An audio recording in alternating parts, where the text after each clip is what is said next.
High, সকলকে জোহার, নমস্কার। আমি আপনাদের রাম।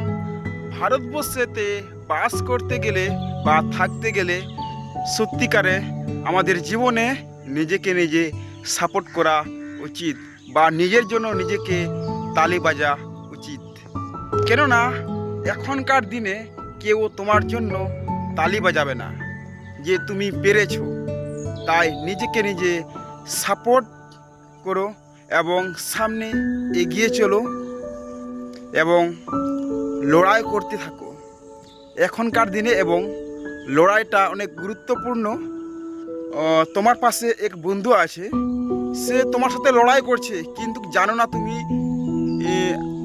আমার সাথে লড়াই করছে। তাই ওর সাথে হার বিট করা উচিত বা লড়াই করা উচিত। কি বন্ধু, সত্যি বলেছি? কমেন্টে জানাও। বাই।